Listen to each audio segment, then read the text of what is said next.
municipal de Rimouski-Neigette. Et vous connaissez bien cet organisme, puisque avant d'être directeur général, vous étiez directeur des ressources humaines, vous êtes là depuis plusieurs années. Comment ça se passe chez vous? Avez-vous vu une difficulté accentuée là, pour le recrutement de la main-d'œuvre? Oui, évidemment, je suis là depuis 2010 et on peut certainement constater à Rimouski que la situation évolue. Elle évolue rapidement. Pas plus tard que la semaine passée, j'ai assisté à un colloque sur le vieillissement de la population et puis on nous présentait des statistiques qui étaient quand même très révélatrices. L'effet, par exemple, dans la région Bas-Saint-Laurent, où près de 25% des habitants de la région Bas-Saint-Laurent ont plus de 65 ans.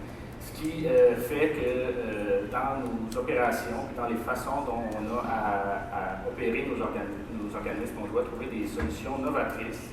On doit se réinventer constamment pour pouvoir être un employeur attractif. Je pense que notre réalité à Rimouski, peut-être faire une parenthèse rapide un peu sur l'organisme que je dirige avec mes collègues gestionnaires. En 2010, on était 25 employés à Rimouski, à l'Office de Rimouski. Aujourd'hui, on est 65 employés. Donc, on a diversifié de façon importante nos services, la façon dont on livre nos services. On sait aussi, on a décidé de développer avec le conseil une culture intrapreneuriale, c'est-à-dire de vraiment porter notre mission d'une façon différente, non seulement être des mandataires, non seulement livrer une mission, la mission qui est évolue, mais aussi penser un peu à l'extérieur de la boîte. Puis cette philosophie de gestion doit aussi être portée évidemment par les employés, par les partenaires avec qui on travaille.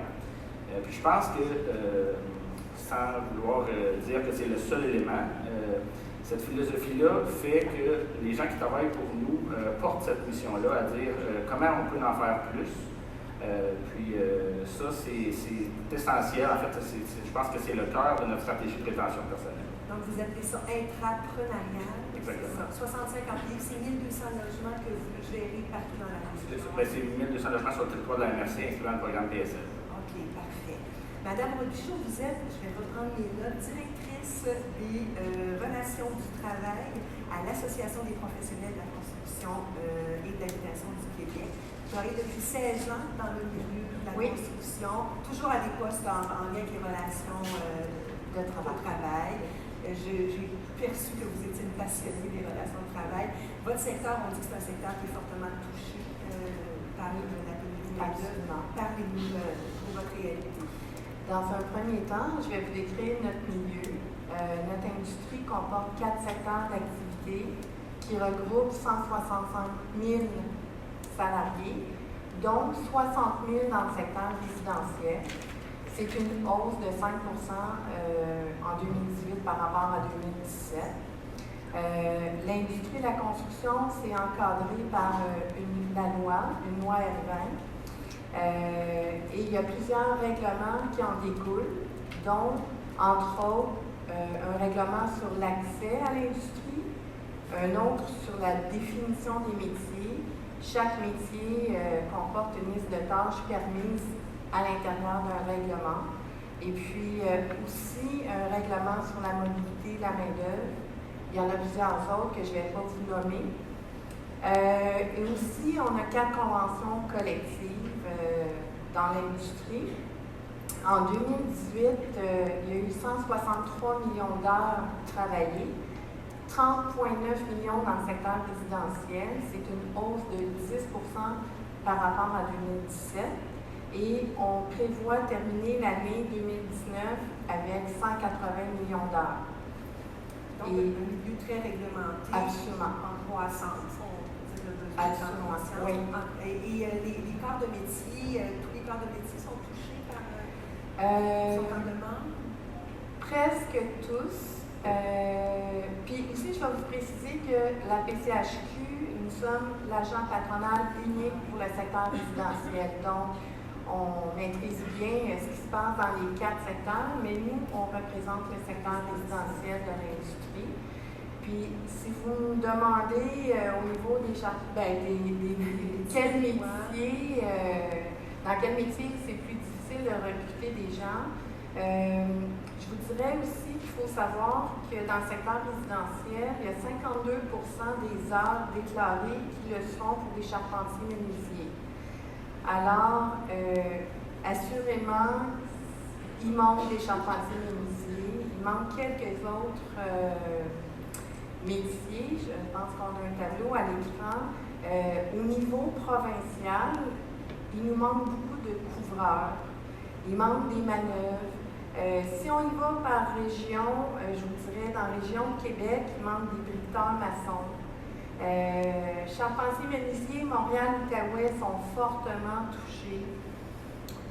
Trouver un plâtrier à Trois-Rivières et Montréal aussi, ça peut être compliqué. Ça dépend des endroits et ça dépend des métiers, mais assurément, charpentier-menuisier, il en manque énormément. Donc, on reviendra sur comment on peut pallier à ça.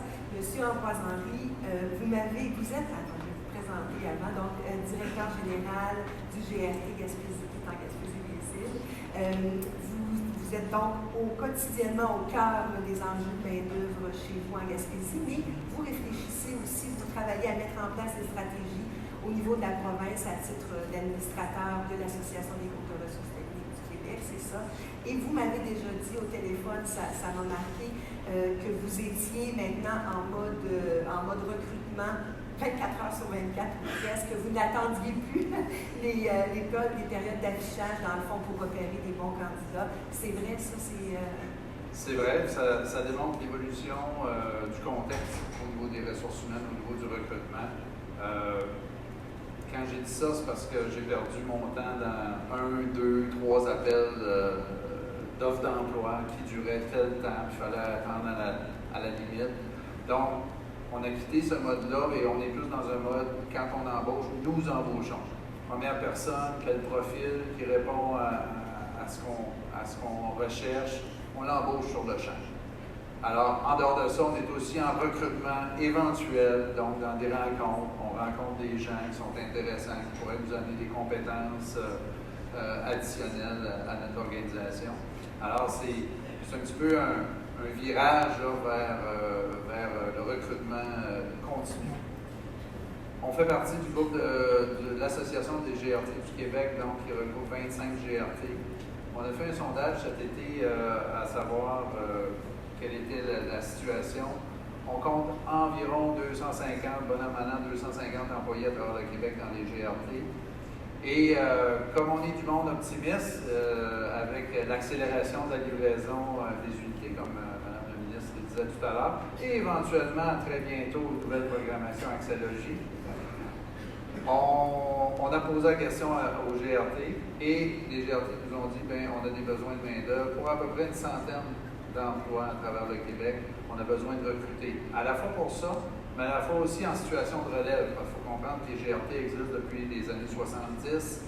Il y a des gens qui ont passé leur vie dans les GRT. On a donc des gens qui sont sur le bord de la retraite. Il y a le défi de la relève et le défi d'amener des ressources humaines qui vont être rapidement opérationnelles aussi sur le terrain à cause de tout ce qui va nous arriver comme livraison d'unités. Ça va être super. Okay, donc, une centaine de postes rapidement à combler, surtout des chargés de projet, c'est ça? Bon, surtout des chargés de projet, puis dépendant des relèves qu'on a besoin à l'intérieur, il y a un certain nombre de GRT qui font de la gestion immobilière, on a besoin de gens en administration. Puis une particularité aussi, quand on parle de chargés de projet, on est autour de la table avec des professionnels, d'autres professionnels qui recherchent aussi des chargés de projet. Alors, on travaille avec des gens qui peuvent potentiellement venir chercher nos gens et vice-versa. Ça fait assez dynamique particulière. Effectivement compétitif. Maintenant, qu'est-ce qu'on fait face à ça? On entend partout différentes solutions pour faire face au manque de main-d'œuvre. Il y a des solutions un peu plus, disons, originales que d'autres. Je pense à cet entrepreneur qui a acheté une cabane à sucre pour fidéliser ses employés. Je ne sais pas si ça s'applique dans vos secteurs. On entend plein de débats, donc plein de solutions. Mais concrètement, comment on peut faire ça? Comment on peut faire face à tout ça? On aimerait savoir, chez vous, comment vous faites. Vous nous avez parlé d'intrapreneuriat. C'est ça, donc, fidélisation des employés. Comment on fait ça? On développe d'entrée de jeu, on doit développer cette culture-là. Évidemment, là, nous, dans le réseau des offices, on travaille avec un cadre financier qui est déterminé. Donc, évidemment, la notion là, de compétitivité au niveau salarial, ça a certaines limites, tout dépendant de nos régions administratives. Là. Je comprends que les réalités sont différentes à Montréal, évidemment, que dans certaines régions. Cependant, les réalités démographiques le sont aussi. Nous, ce qu'on fait dans la pratique, c'est qu'on travaille beaucoup je ne sais pas si on dirait en aval, mais on travaille sur des dynamiques de rétention. Donc, on tente de trouver des stratégies pour que les employés qui travaillent chez nous se sentent constamment mis au défi de se réaliser professionnellement.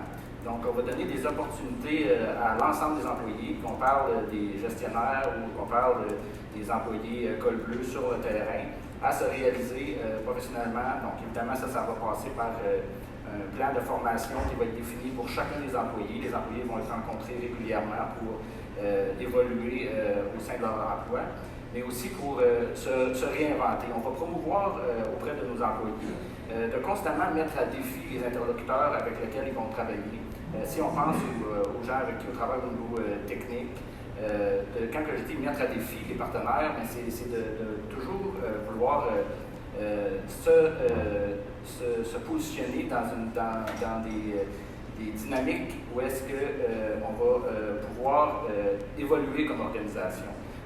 À l'Office de Rimouski, on se targue de dire que nous, on veut inventer l'habitat moderne qui va être respectueux de l'environnement et des gens qui y habitent.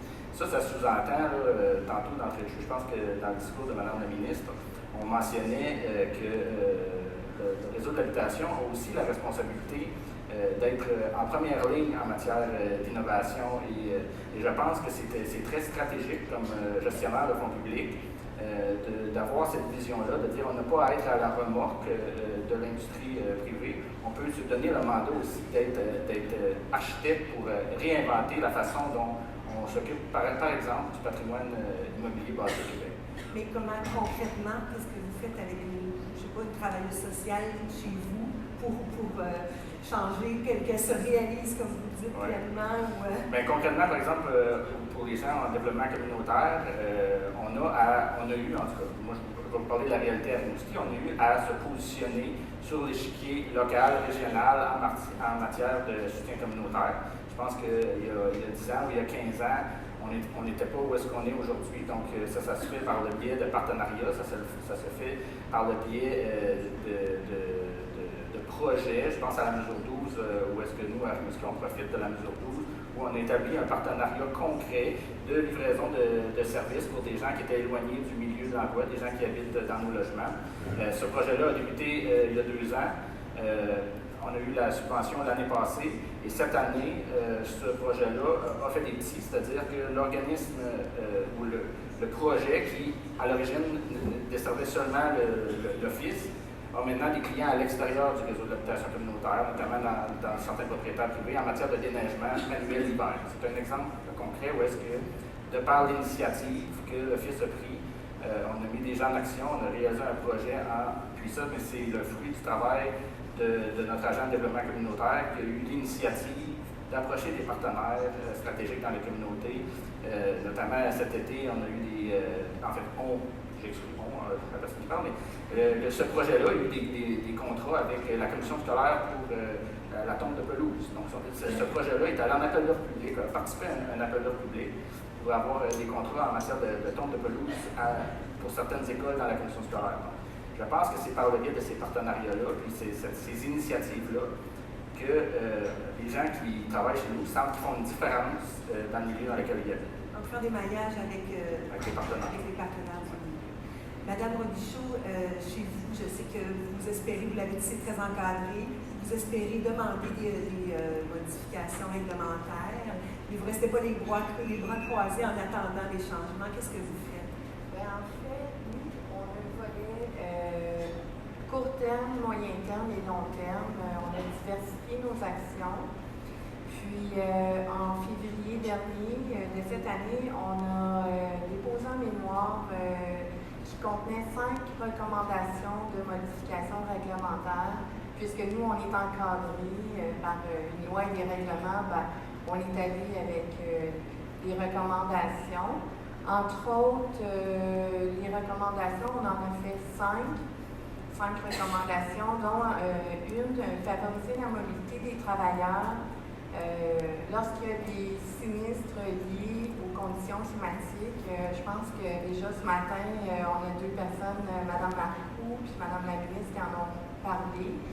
Alors, pour le moment, on a un règlement sur la mobilité qui ne permet pas nécessairement aux travailleurs d'une région, s'il y a des sinistres en Outaouais, par exemple, qui ont été quand même beaucoup touchés dans les dernières années, les gens de Montréal ne pourraient pas nécessairement aller prêter main forte aux gens qui sont touchés dans l'Outaouais. Alors, nous, on a fait une recommandation dans ce sens-là d'éliminer cette barrière-là lorsqu'il y a des sinistres liés aux conditions climatiques. Deuxième recommandation, on a aussi demandé de prévoir un mode d'entrée alternatif à l'industrie. En ce moment, il y a ce qu'on appelle des ouvertures de bassins qui permet à des gens d'intégrer l'industrie, mais seulement lorsque dans une région donnée, pour un métier précis, on a 5% et moins de main-d'œuvre disponible. À ce moment-là, on appelle ça une ouverture de bassin. Donc, nous, on a demandé qu'au lieu d'avoir un processus semblable, qu'on puisse y ajouter aussi à ça une possibilité d'entrer dans l'industrie à date fixe. Donc, c'est la deuxième recommandation qu'on a faite. On a aussi demandé qu'il n'y ait plus de limite pour le nombre de certificats pour les enfants d'employeurs. En ce moment, c'est limité à un certificat de travail par entreprise. Ça veut dire que si on a 2 associés qui ont chacun 3 enfants, ils doivent pratiquement procéder par tirage au sort pour savoir lequel va pouvoir travailler dans l'entreprise. Alors nous, on a demandé qu'il n'y ait pas de limite afin de favoriser la relève familiale dans les entreprises. On a aussi demandé, quatrièmement, la possibilité d'avoir un ratio de 2 apprentis pour un compagnon. En ce moment, on doit avoir sur les chantiers un compagnon et un apprenti, donc c'est quand même difficile en période de pénurie de main-d'œuvre. Puis finalement, on a demandé, afin de favoriser l'accès à notre industrie aux immigrants, on a demandé d'avoir un processus de validation pratique des compétences des travailleurs via les centres de formation professionnelle. Donc, ça, c'est des changements réglementaires demandés. Oui. Je vous reviendrai avec ce que vous faites en attendant, mais j'aimerais entendre M. Henry sur ce qui se passe au niveau de la GRTQ. Vous avez entrepris des actions, là. Vous êtes en train de réfléchir à ça. Effectivement, parmi nos 25 GRT, il y a des GRT qui ont 2 employés, il y en a qui en ont 40. Excusez. Ça va les tympans? Ceux qui dormaient, là. Alors, comme association, on s'est dit qu'il faut outiller nos gens pour faire face à ces enjeux-là. Donc, ça prend la forme d'outils comme une trousse qui est en préparation actuellement pour le recrutement, pour l'intégration des employés, parce que c'est des étapes vraiment importantes dans la vie des ressources humaines. Et il y a 5 grands thèmes qu'on va traiter à travers ça. Planifier son recrutement, attirer la relève, faire le bon choix dans vos candidats, réussir l'intégration de vos employés, puis réfléchir sur les conditions de travail pour fidéliser les employés. Ça, c'est une chose à laquelle on ajoute toute une couche de formation, de webinaires, et on va jusqu'à faire des webinaires d'accueil 2 fois par année avec les nouveaux chargés de projet, par exemple. Un, pour qu'on ait un pouls de leurs attentes, de leurs questionnements. On aide à ce moment-là les directions à accueillir ces gens-là, à répondre à leurs questions. Webinaire sous forme de communauté de pratique aussi, pour échanger entre pairs à la fois sur notre arrivée pour les nouveaux, mais aussi pour les ressources humaines qui ont plus d'expérience. Différents webinaires thématiques sur la finance immobilière, sur différents outils pour développer les compétences des gens dans les GRT. Et il y a quelque chose aussi qui s'en vient d'ici 1 an, c'est toute la remise à jour, l'actualisation de tous nos manuels de formation qui vont être intégrés sur une plateforme de e-learning qui va nous permettre d'accueillir des nouveaux employés, des nouveaux chargés de projet, qui va s'auto-former avec un suivi, avec l'appui de sa direction, mais sur une plateforme de e-learning, vraiment des choses up-to-date. E-learning, c'est une formation continue sur le web. On va se dire ça comme ça. Donc, tout ça puis on ajoute à ça aussi, on est conscient que les gens, monsieur, madame, tout le monde n'est pas au courant nécessairement c'est quoi le métier au niveau de l'habitation communautaire, c'est quoi les métiers qu'on fait. Déjà, expliquer à nos enfants ce qu'on fait dans la vie d'un GRT, c'est pas, on s'aperçoit là qu'ils ont des bonnes questions, c'est pas simple à expliquer. C'est pas un métier qui s'apprend à l'école nécessairement, il n'y a pas de cours en développement de l'habitation communautaire à l'école. Alors, on ajoute à ça une campagne de marketing RH qui va nous permettre de mieux faire connaître l'immobilier communautaire, les emplois qui sont liés à ce domaine-là. On va faire aussi en sorte de redorer l'image de l'économie sociale puis de l'habitation communautaire, puis dire qu'il y a des réelles carrières à l'intérieur de ça. Vous savez, les jeunes aujourd'hui, ce qu'ils cherchent, ce n'est pas nécessairement un salaire, c'est une occasion de grandir dans nos organisations. Bien, c'est ça qu'on veut aller chercher, puis donner un sens aussi à leur travail quand ils travaillent dans notre réseau. Alors, on a la chance d'avoir une belle cause, la cause du logement, qui peut toucher tout le monde dans la vie. Quelqu'un proche de vous. Là, je ne parle pas du cancer, je parle du logement. OK? Donc, on a cette chance-là, il faut la faire, il faut tabler là-dessus pour attirer les gens pour les bonnes raisons dans nos organisations. J'aime beaucoup ce que j'entends quand vous dites ça, le sens dans le fond, de donner un sens à ce qu'on fait. Donc, je comprends que vous mieux accueillir les employés, les former et en même temps mieux faire connaître le travail, le métier pour recruter davantage. Chez vous aussi, vous cherchez à être séduisant, on peut dire ça comme ça? Oui, absolument. Pour nous, si on se met en mode création, on doit toujours rester dans un contexte quand même assez encadré. Récemment, on a trois associations régionales de la PCHQ qui ont mis en place un portail sur Facebook, un portail de l'emploi, dont la région de Québec. Ça fait en sorte que les employeurs ont la possibilité d'aller afficher leur offre d'emploi de façon tout à fait gratuite. Puis, les salariés de la région qui seraient en recherche d'emploi peuvent consulter ce qu'il y a de disponible pour eux. Alors, c'est vraiment une belle plateforme d'échange. On a Québec, Mauricie, Lanaudière qui ont mis en place le portail. Il y a eu déjà des succès, des gens qui ont trouvé leur compte via ces portails-là.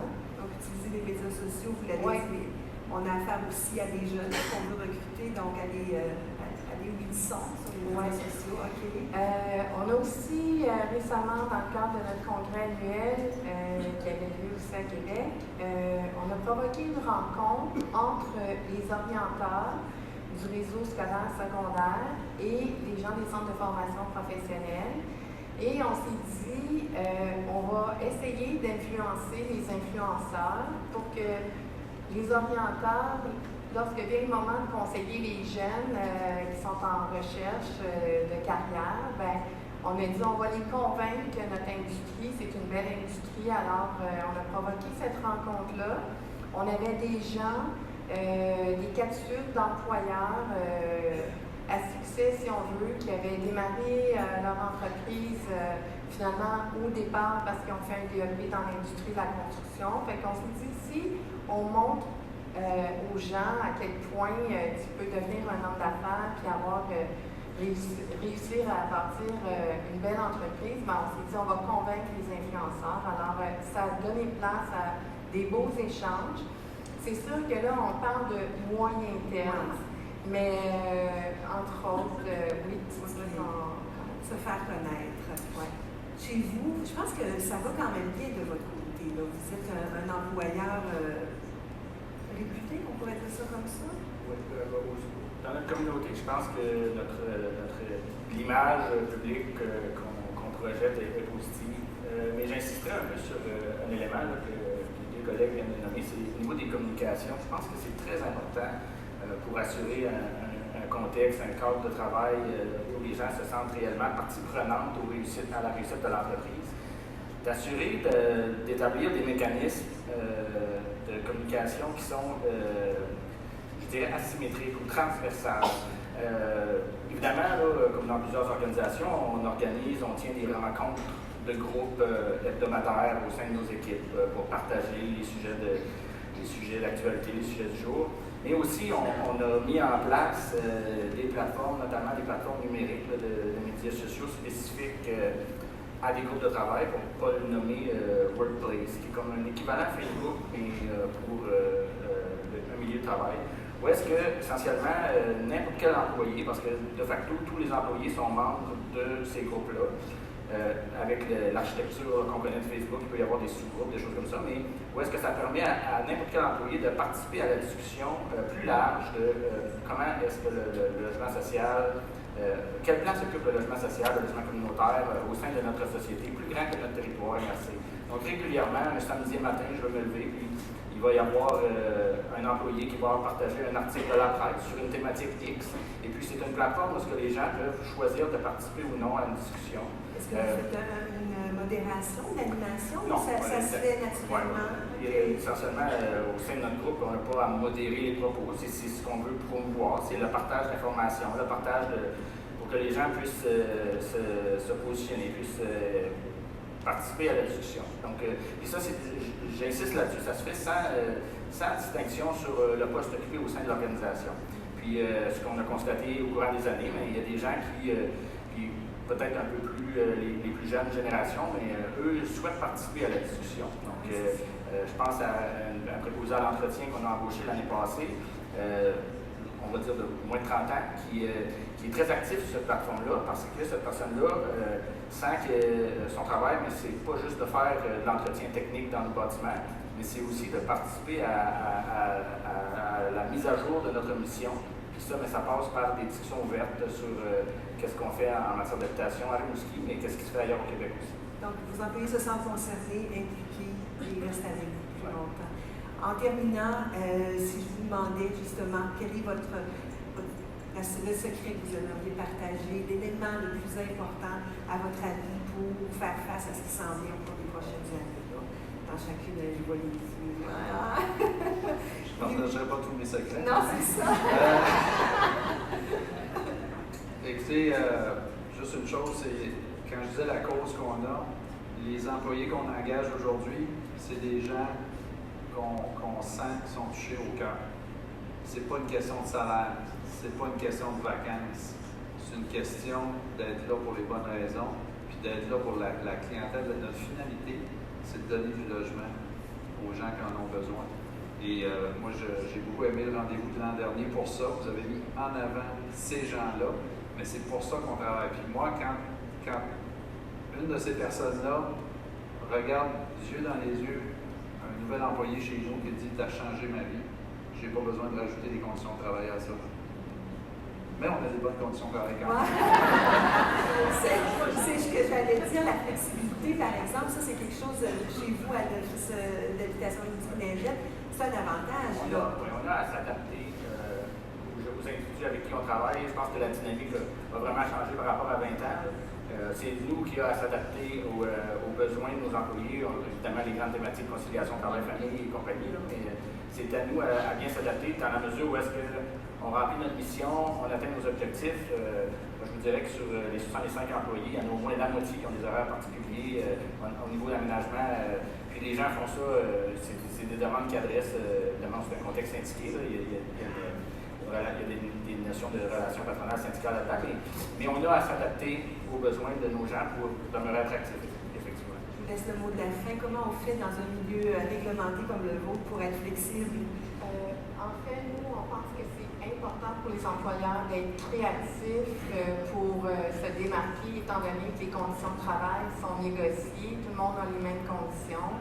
Alors, on invite les employeurs à faire connaître leur culture d'entreprise, s'ils font des projets lead, s'ils font la récupération des matériaux, si, je ne sais pas moi, l'ambiance de travail aussi, faut qu'elle soit agréable, respectueuse, avec des politiques d'entreprise où on va sentir un climat de travail vraiment agréable. C'est pas les conditions de travail financières qui vont faire une différence, particulièrement pour nous. C'est vraiment tout le reste. Puis c'est de communiquer la diversité. Si vous voulez embaucher des travailleurs plus âgés, qui seraient peut-être retraités, qui seraient heureux de faire un 2 jours semaine, bien, il faut l'afficher, il faut le communiquer. La communication, puis se faire connaître nos différences en tant qu'entreprise. Je pense que pour nous, ça va être pas mal important. Bien, merci beaucoup, M. Alain William, Mme Nicole Robichaud et M. Ambroise Henry d'avoir partagé ça avec nous.